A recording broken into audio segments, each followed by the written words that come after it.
میرا آپ کا کیا رشتہ ہے؟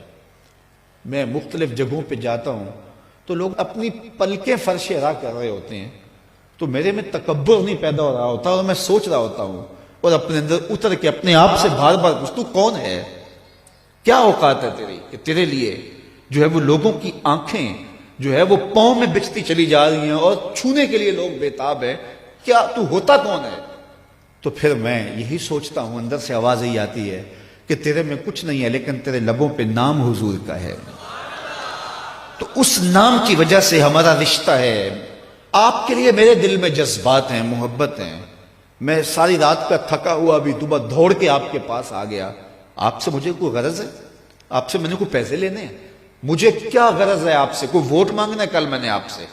صرف اس لیے میں آیا ہوں کہ یہ میرے حضور کے ماننے والے ہیں، ان کو خوشی ہوگی، ان کو تسکین کو۔ ہمارے استاد ایک شعر جھوم کے پڑھا کرتے تھے کہ محمد کی وساطت سے محبت تیری میری ہے، محمد کی وساطت سے محبت تیری میری ہے، محبت اصل ہے ان کی نہ تیری ہے نہ میری ہے، محبت اصل ہے ان کی نہ تیری ہے نہ میری۔ ہزاروں قومیں وجود میں آئیں دہر میں خشک و تر کے رشتے سے، ہم نے بنیاد دوستی رکھا یاد خیر البشر کے رشتے سے۔ اس رشتے کو کمزور نہ ہونے دینا، اس کو مضبوط رکھنا۔ اور دوسری بات میں آپ سے یہ کہوں گا کہ کبھی بھی نماز میں کوتاہی نہ ہونے دینا۔ 5 گانا نماز یہ ہمارے اوپر لازم کی گئی ہے اور یہ بیماری میں بھی اس کی معافی نہیں ہے، سفر میں بھی اس کی معافی نہیں ہے۔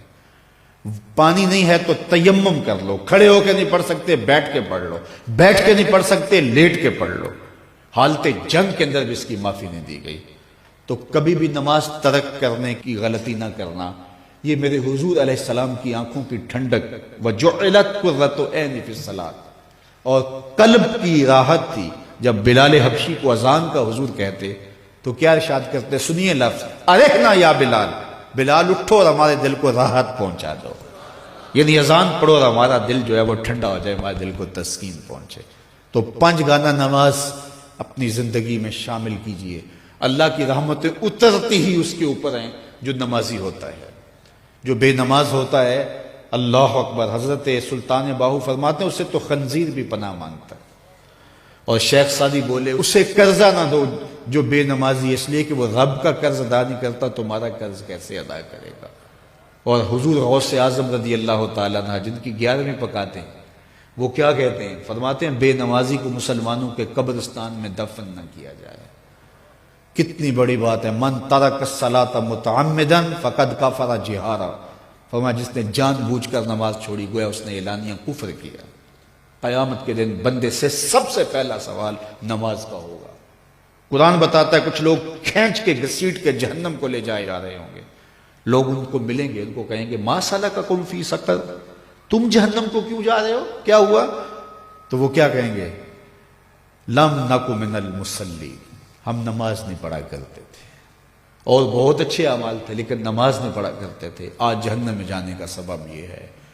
میں اللہ کی بارگاہ میں دعا بھی کرتا ہوں اور آپ سے اس عزم کے اظہار کی امید بھی رکھتا ہوں کہ آج کے اس اجتماع میں آپ عزم مصمم کریں کہ آج کے بعد نماز نہیں چھوڑیں گے انشاءاللہ۔ اتنے زور سے کہیں کہ شیطان کا کلیجہ پھٹ جائے۔ 5 گانا نماز شعار زندگی میں۔ مسجدیں بتائیں کہ ایک اجتماع ہوا تھا اسوہ رسول کے نام سے، اور یہ جو مسجدوں کی رونق بڑھ گئی ہے یہ اس اجتماع کا نتیجہ۔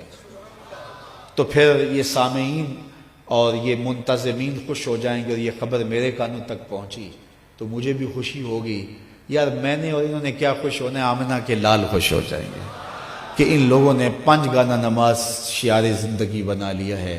ہمارے بزرگ فرمایا کرتے تھے سونے سے قبل 5 انگلیاں بھی گن لیا کرو اور 5 نمازیں بھی گن لیا کرو۔ اگر 5 نمازیں پوری ہیں تو اللہ کا شکر ادا کیا کرو۔ کسی کا حق غصب نہ کرنا، کسی کو تکلیف نہ دینا، حقوق العباد کی سختی سے پابندی کی تلقین کی گئی ہے۔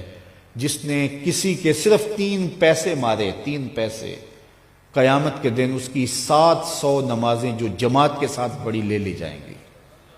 700 نمازیں صرف ایک ٹگے کے عوض میں لے لی جائیں گی، 3 پیسوں کے عوض میں لے لی جائیں گی۔ تو اب مجھے بتائیے کہ اگر صبح سے لے کر ہم شام تک فراڈ کر رہے ہیں، دھوکہ کر رہے ہیں، لوگوں کے کلیجے چیر رہے ہیں، ہمارے جملوں کے نشتر لوگوں کے کلیجے پھاڑ رہے ہیں، تو پھر قیامت کے دن کس کس کا حساب دیں گے؟ کتنی کو نمازیں ہمارے پاس جو ہم دے کے جان چھڑائیں گے؟ تو آئیے اس تھوڑی سی زندگی کو اللہ کے نام پہ گزاریں، اللہ کے نام پہ گزاریں۔ آج موقع ہے، توبہ کا دروازہ کھلا ہے، کل سب کچھ نہیں ہوگا۔ بندے کو اس وقت سمجھ آتی ہے جب سمجھ آنے سے کچھ فائدہ نہیں ہوتا۔ وہ قرآن بتاتا ہے کہ ظالم ہاتھ کاٹیں گے لیکن کوئی فائدہ نہیں ہوگا، اور وہ کہیں گے کہ یا لیتنی قدمت لحیاتی، کاش میں یہ زندگی آخرت والی زندگی کے لیے گزاری ہوتی، لیکن پھر کوئی فائدہ نہیں ہوگا۔ آج کا پچھتاوا کل کی بہتری کی ضمانت ہے۔ وقت پر کافی ہے ایک قطرہ بھی آب خوش ہنگام کا، جل گیا